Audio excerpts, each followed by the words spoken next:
Parce qu'en fait, comme l'a dit Ricardo, la question ne résout généralement pas le problème de la solitude.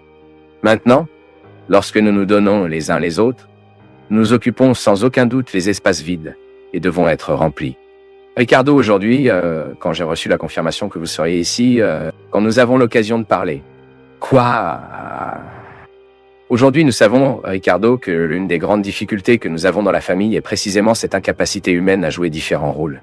La plupart des mariages se trompent, mon peuple, parce que le mari veut juste être un mari, ou il veut juste être le père. Quand, en fait, être père et être un mari est le déploiement de nombreuses fonctions, n'est-ce pas? Écoutez, pendant que vous parliez, je me voyais dans tant de situations de ma vie quotidienne, que je vis avec Eliana et Eduardo. Ce qui est comme ça. Ces choses que vous disiez, elles sont si vives, si claires en moi, que j'avoue avoir aucune difficulté de les vivre. Ils sont très naturels en moi. Je ne sais pas pourquoi les cargaisons depuis que j'ai commencé à me comprendre par les gens, mais ensuite, quand j'ai rencontré notre Seigneur, cet intérêt pour les gens était quelque chose de si frappant dans mon histoire. Sachant que les gens, ils rencontrent un si grand, si fort, si éclairé, mais ils continuent avec leurs difficultés, avec si peu de besoins, comme un besoin d'attention, un câlin, une écoute, ou la nécessité d'avoir quelqu'un autour de qui découvre un peu de confiance. Je veux dire, je dirais fou ici, mais juste des gens proches de nous. Vous avez besoin que des gens soient un ami, d'être un frère, d'être père. Je vis également une expérience avec mes frères communautaires, qui est une expérience d'être père, d'être un ami et d'être un frère. Le déploiement des fonctions, non? C'est le déroulement de l'amour, n'est-ce pas? J'adore qui déborde et c'est la folie de l'empathie, n'est-ce pas? C'est ce que notre Seigneur m'a fait, et à vous, et fait nous tout le temps. Notre Seigneur, tout en étant qui il est, se met à ma place, pour voir comment je parle, voir ce que je ressens, voir comment je vois la vie, pour me parler afin que je puisse le comprendre. C'est donc cet amour qui se déroule, n'est-ce pas? Que vous avez dit et déborde. C'est l'amour de Dieu dans son Fils Jésus-Christ. Le plus grand de ce mot si beau que nous n'utilisons même pas beaucoup, n'est-ce pas? Ce qui est l'empathie, ce que j'aime trop, et je répète ce que cela signifie. Nous, pendant que nous sommes, avons la capacité de nous mettre à la place de l'autre, pour voir le monde comme on voit, même s'il voit mal. Regardez à ses yeux, non? Pour lui parler, vous pouvez donc communiquer. Désolé si je parle trop, mais non. Ce thème, l'une des grandes difficultés est précisément dans la communication à la maison, à droite, dans la famille. C'est précisément quand vous vous rendez compte que le père communique avec son fils, mais ne voulant pas voir comment son fils voit. La vision est tellement prête, non. Et c'est drôle, parfois notre vision de l'autre, elle est tellement prête. Nous pensons déjà que nous savons déjà tout sur ce que l'autre voit. Et non. L'un des grands défis, et ça consiste en miséricorde, vous vous sentez avec l'autre, c'est trop beau le concept de miséricorde, c'est quand vous commencez à regarder ce que l'autre voit, mais pas comme vous regardez, mais vous essayez pour entrer un peu dans l'œil de l'autre. Je vois beaucoup ça dans votre maison, c'est très concret, non? Votre effort pour regarder les choses que Dieu voit, comme le voit Dieu, pas la façon dont vous, bien sûr, vous en tant que père, vous avez une vision à ce sujet, mais votre proximité et votre parole sur Eduardo n'auront de l'efficacité que si vous le pouvez, adoptez-le comme il voit les choses. Savez-vous pourquoi, prêtre? Parce que l'une des plus belles caractéristiques de l'amour est l'observation. L'amour passe du temps à regarder et il nous sert tous tout le temps, non? Je me demande combien de temps Dieu, avec ton amour infini pour moi et toi, s'est demandé un moyen de se rapprocher de nous. Dieu a observé ma faiblesse, observé notre faiblesse, observé tant de bonnes choses. Elle a observé nos goûts. Donc, quand nous aimons, nous devenons attentifs et nous regardons les proches pour trouver un moyen d'aimer la façon dont ils se sentent aimés. Ce fut une autre très belle expérience que j'ai faite, que je fais avec notre Seigneur et que je fais chez moi, dans ma communauté. Quand j'ai compris le Père Fabio, que les gens ne sont pas aimés comme je les aime. Ils sont aimés quand je peux découvrir la façon dont ils se sentent aimés.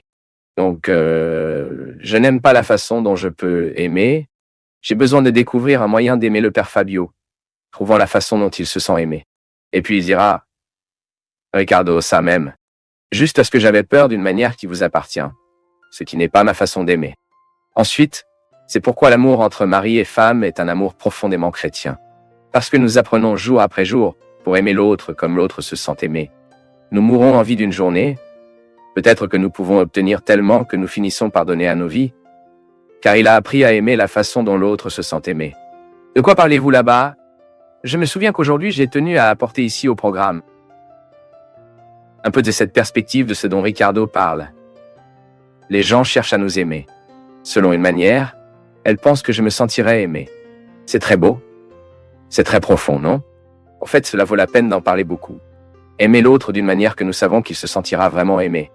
Parce que parfois, nous recherchons le mauvais sens. Et l'autre ne se sentira jamais aimé par nous. Parce que nous n'aimons que notre chemin. Vous ne le découvrez pas, vous n'enquêtez pas sur l'autre être, non? Ricardo, j'ai un cadeau aujourd'hui. Arrivé par courrier. Il était là à Mitra, là à Itobate. J'y suis passé aujourd'hui. Hier, en fait. Et en fait, je n'ai ouvert qu'aujourd'hui. Je n'ai pas beaucoup de curiosité pour ouvrir le package, non, tu sais. Parfois, les forfaits rentrent à la maison une semaine, deux. C'est drôle. Je l'ai. Je suis pressé d'ouvrir les cadeaux. Combien de temps une personne prend-elle pour construire un geste? Ce n'est pas vrai. Parfois, la personne prend un certain temps à regarder, à aimer la distance, à vouloir le bien, jusqu'au moment où elle ressent le désir de matérialiser cela. Je dis cela parce que dans l'empressement de vouloir aimer, nous matérialisons tôt. Ensuite, nous offrons un cadeau pour donner. Nous livrons souvent ce qui n'est pas le nôtre. C'est comme offrir un cadeau à un enfant avec de l'argent que vous n'avez pas. Le matériau actuel, il n'a parfois pas beaucoup de sens. Aujourd'hui, par exemple, j'ai eu une montre à mon arrivée, mais leurs yeux me donnant le cadeau, Père que nous sommes, nous connaissons le Seigneur et disons un peu pourquoi ils donnaient l'horloge. Et j'ai trouvé beau parce que je n'ai pas utilisé l'horloge de toute façon. Tout comme je l'ai eu un jour, je ne sais même pas qui c'était pendant mon camp de Mars. Un garçon a sorti l'horloge de mon bras et elle l'a mis sur le mien.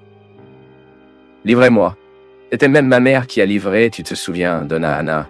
Je n'ai jamais vu le visage de ce garçon. Mais chaque fois que je mets l'horloge sur mon bras, je te jure que je me souviens du garçon que je ne sais pas qui c'est. Parce que c'est un geste qui nous frappe d'une nouvelle manière, non? Ça, c'est drôle. Combien d'entre nous est dans le geste que nous faisons? Combien de temps prend-il un cadeau prêt? Combien de temps une raison doit être construite, donc je veux aller au magasin pour acheter quelque chose pour quelqu'un? C'est tellement beau. Ces jours-ci, je pensais comment j'allais... Eduardo Neto a maintenant 15 ans. C'est 1,8 M. Notre-Dame, c'est mauvais que nous. Cela a donné un tronçon. Et je pensais ces jours-ci, en contre maintenant, non? La datation est terminée. Cela a commencé, mais c'est fini. Il en avait un autre très rapide, mais c'est fini. Il sera en colère contre moi, mais nous parlerons à la maison. Papa, pourquoi es-tu allé dire ça? Mais je pensais ces jours-ci. Et la vérité, qu'est-ce que je vais faire, non? L'une des choses que j'ai décidé était de ne jamais lui parler sans l'avoir ici à mes yeux. Pour lui, c'est parfois difficile. Et nous pleurons déjà plusieurs fois, le Dieu et moi, parce que je dis « Regardez-moi ». Et il est plus sensible que son père, semble-t-il. Regardez-moi, parfois avec des larmes épaisses, qui tombent donc des yeux, dans un énorme effortant. Il me regarde, nous continuons à parler. Ces jours-ci, j'aurais besoin de punir Eduardo. Parce qu'il a fait à la putain, c'est dans les 15 ans.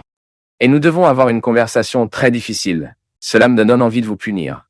Vous donner une punition. Mais savez-vous pourquoi je ne vous punirai pas? Pourquoi l'utilisation de vous faire souffrir? Nous vivrons toutes les conséquences ensemble ce que vous avez fait. Nous devrons parler de tout cela jusqu'à la fin. Et nous parlons beaucoup depuis quelques jours ici, cela a été très fatigant pour lui. Et un œil sur l'œil. Et la belle chose est que vous imposez aussi une punition, non? Cette discipline de vous. Maintenant, je dois me parler. Bien sûr, parce que je dois dire, mais juste frapper et dire. Le médecin doit comprendre qu'il a quelqu'un de son côté avec qui il peut compter sur la fermeté et l'amour. Je lui dis, mon fils, je ne ferai pas toujours les choses correctement. Je vais vous demander, et je dois vous demander pardon à plusieurs reprises, et peut-être que je ne sais même pas comment vous demander pardon, mais notre conversation est comme ça. Mais pour dire que nous devons trouver un moyen de devenir inoubliable pour les gens. Donc, depuis que lorsque vous lisez là-bas, je n'arrêtais pas de penser ici, combien de choses changeraient dans nos maisons si nous résolvions à partir d'aujourd'hui pour arrêter de parler et commencer à nous regarder, observer la façon de manger, assis sur la table, la nourriture que vous aimez. Nous ne manquerons pas le présent. Je pense que nous nous donnerions plus et nous serions le grand cadeau. Parce que nous voulons... Le grand cadeau doit être notre présence. C'est donc encore plus que ce que nous ferions correctement. C'est juste que nous allions être le grand cadeau. Parce que, d'une manière ou d'une autre, quand quelqu'un se rend compte qu'il y a quelqu'un qui me regarde avec amour, c'est déjà de l'amour. C'est cette vieille histoire. Aujourd'hui, je répondais à une interview à un journaliste de Tocquentin, il a été envoyé par email, et il a demandé sur cette saison des fêtes de Noël, que penses-tu? Qu'est-ce qui a transformé Noël? Et j'ai dit que l'un des grands défis de la nôtre est la matérialisation de la religiosité. Nous avons besoin de matérialiser ce qui est spirituel. Et au moment où nous essayons de matérialiser le spirituel, nous pouvons même l'obtenir, comme le cas ici. Mais nous risquons de trahir ce qui est spirituel au moment où nous matérialisons. Parfois nous avons une telle anxiété de donner à l'autre quelque chose alors qu'en fait ce dont il a le plus besoin, c'est que nous lui donnions ce que nous sommes. Le temps de Noël est un moment pour nous d'y penser. La qualité des cadeaux que nous offrirons aux gens cette saison des fêtes. Bien sûr, exprimer matériellement l'affection que nous ressentons est très belle, et c'est bon pour nous de le faire, nous le pouvons. Mais n'oubliez jamais que, avec ça, ce que nous devons vraiment donner, c'est ce que nous sommes.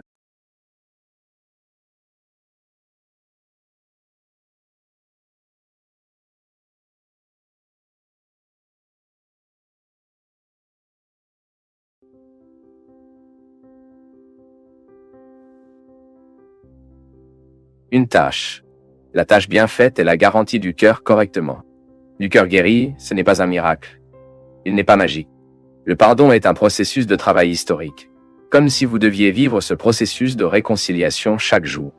Et bien sûr, plus l'erreur est pire, plus les conséquences des dommages aux erreurs que nous faisons, plus vous aurez de travail. Le péché n'est pas un problème pour Dieu, le péché est un problème pour nous. Parce que nous devons vivre avec nos faiblesses tout le temps. Et je le crois même tellement parce que la qualité du chrétien est directement associée à la qualité du travail personnel qu'il a avec lui-même. C'est la matière humaine qui est travaillée tous les jours, coupée, retirée dans les bords, non? Lorsque nous découvrons qu'il y a en nous un processus humain à faire, afin que le processus de Dieu en moi soit transparent, c'est la même chose qu'un verre sale. Les gens, plus nous jouons de la lumière dans ce verre sale, plus la saleté qui apparaît est grande. Mais cela ne doit pas être découragé, non? Plus vous jouez de lumière dans ce verre, plus vous avez besoin de le polir, pour le nettoyer, pour enlever la graisse accumulée, la poussière accumulée. Parfois, nous sommes comme des lunettes sales, non? C'est beaucoup de graisse accumulée, c'est beaucoup de poussière accumulée dans nos vies pour le manque de pardon, le manque de réconciliation avec nous-mêmes, avec les autres. C'est donc un processus qui nous devons prendre soin de tous les jours. Le pardon de Dieu est avant tout, mais nous pouvons dire, mais cela dépend tout le temps de la réconciliation humaine que nous vivons. Donc si j'ai besoin de me réconcilier avec mon passé et avec mes erreurs, j'ai besoin de regarder un peu plus de miséricorde. Parfois, j'ai besoin de regarder avec un peu plus de miséricorde avec l'autre. Celui qui nous a offensés, celui qui nous a offensés, celui que nous l'avons fait blesser. Tout cela est une tâche. Ce sont les devoirs que nous faisons pour une bonne expérience pardon de Dieu dans nos vies. Nous ne pouvons pas être découragés car ce processus ne s'arrête pas. Et parfois nous disons cela et ne savons pas comprendre. Qu'est-ce que Dieu m'aime?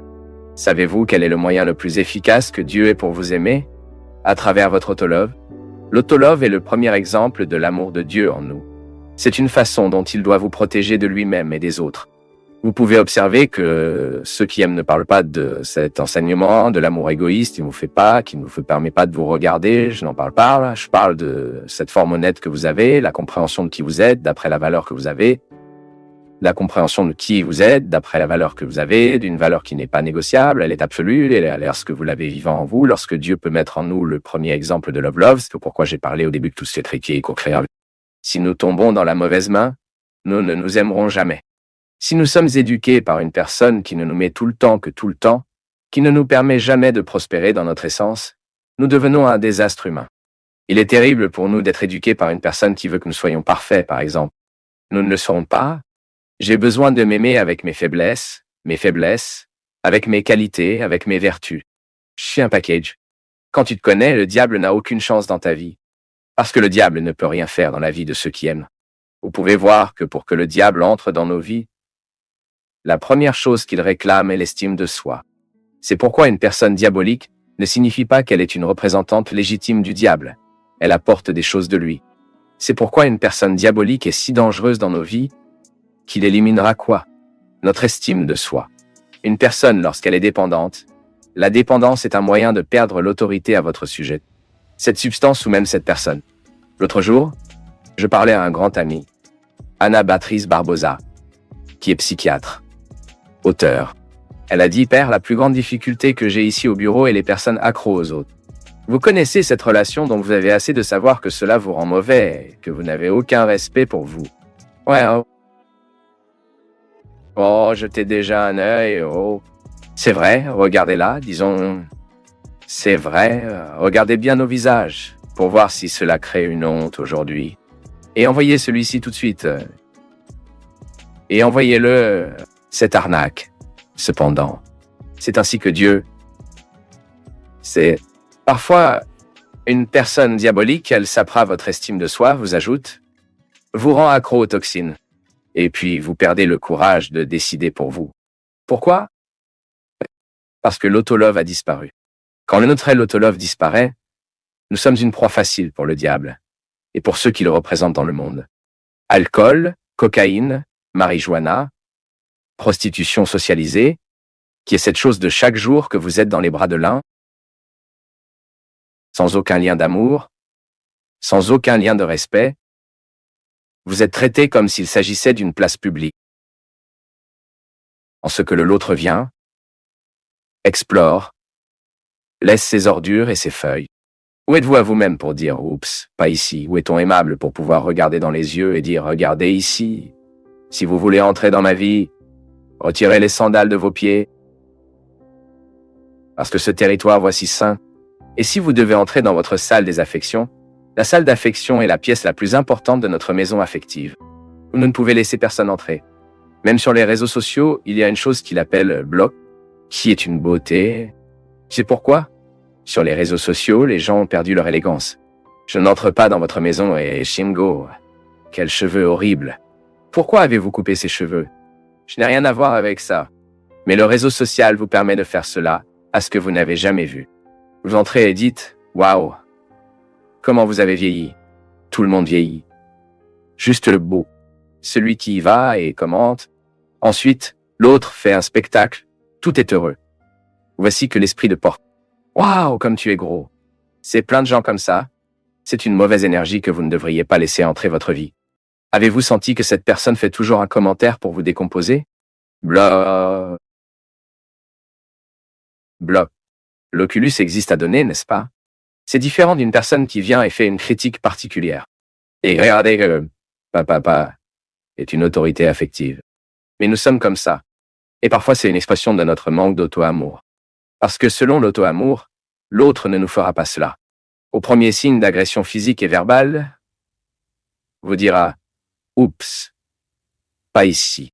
Et il demandera de l'aide.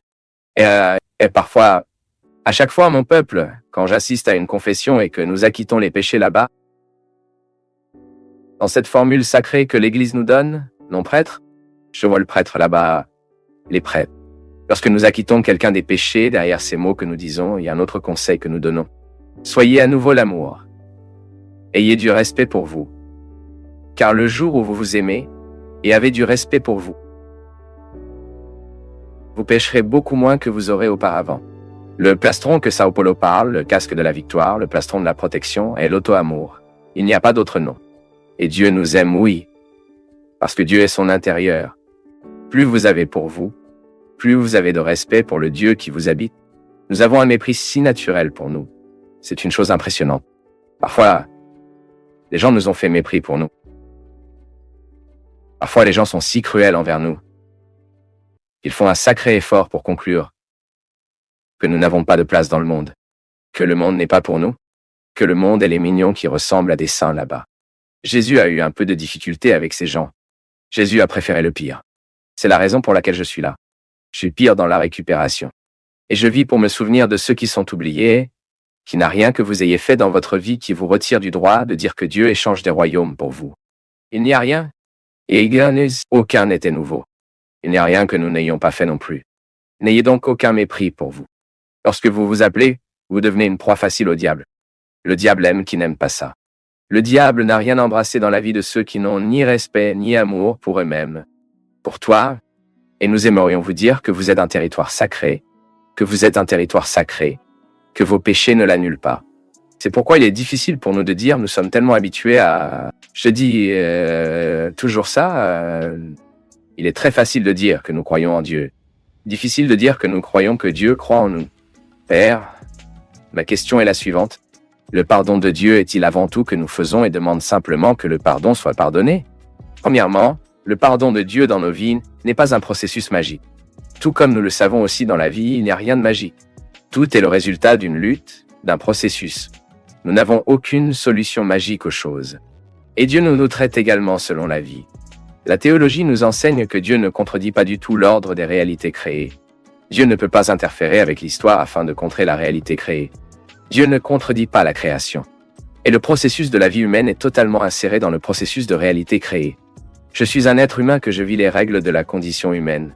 Vous êtes un être humain qui vit les règles de la condition humaine. Et ici, il y a cette loi fondamentale. Ce que nous plantons, un jour, nous récoltons. Lorsque nous parlons d'erreur humaine, nous parlons alors de ce contexte. Nous sommes dans ce contexte. Une erreur est toujours une réalité qui a le pouvoir de nous déranger. Si vous ne vous inquiétez pas aujourd'hui, tôt ou tard, cela se dérangera. Les erreurs sont comme des pierres pleines de bords qui ne s'adaptent pas très facilement en nous. Comment pouvons-nous comprendre le pardon de Dieu dans nos vies? Pardonnez tout. Le pardon de Dieu est-il au-dessus de la réalité humaine? Mais tout en Dieu est configuré comme une réalité de deux piliers. Quel est le cadeau que nous recevons gratuitement? Mais quelle est une tâche? C'est-à-dire ce qui est une réalité qui dépend de nos efforts. Alors Dieu nous pardonne toujours? Toujours pardonner.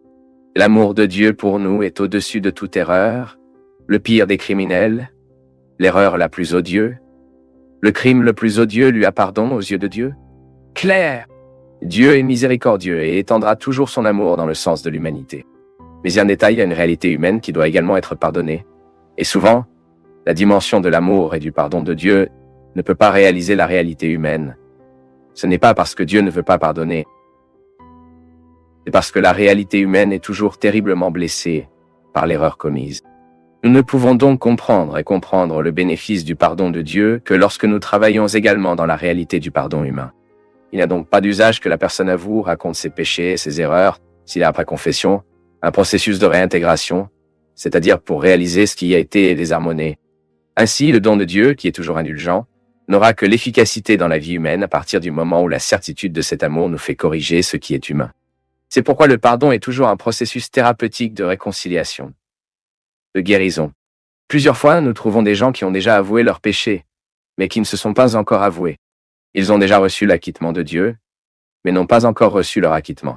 C'est intéressant, je me souviens de ce film Titanic. Ils n'y sont pas allés au milieu de l'épave pour chercher ceux qui devaient être sauvés, car ils avaient peur qu'avec une tentative de gravir ce groupe de personnes se noyât, qu'en essayant de gravir les bateaux, ces bateaux épavent également. Et puis tout le monde est mort. Et je me souviens qu'il y a une belle scène parce qu'elle l'a dit, nous aurions dû retourner chercher ceux qui avaient besoin d'aide. Et puis, elle utilise une expression belle et triste en même temps. Après cela, ils ont traversé leur vie en attendant un acquittement qui n'est jamais arrivé.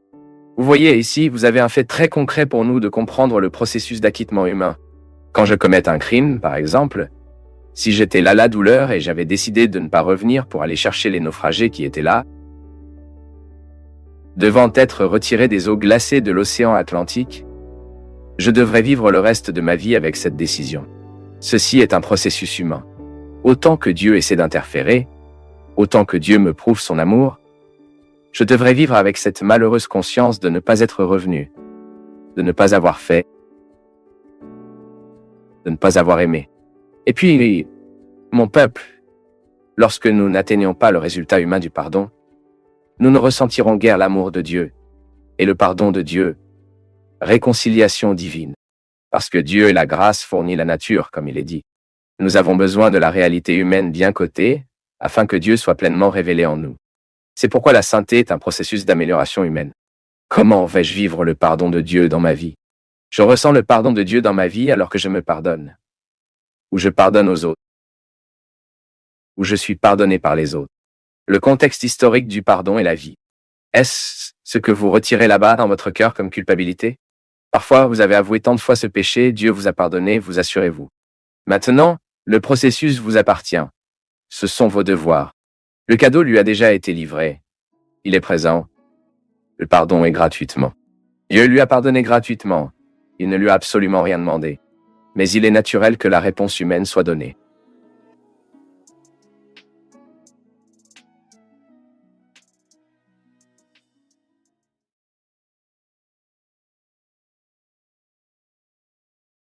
Eh bien, si tu es encore ici, c'est que tu es prêt à changer. Tu en as assez de fuir. Ce type d'attention est rare, c'est précieux. Écris ta ville dans les commentaires et, si tu veux, partage cette vidéo avec quelqu'un qui cherche lui aussi plus de clarté. Merci, une grande accolade et à très bientôt.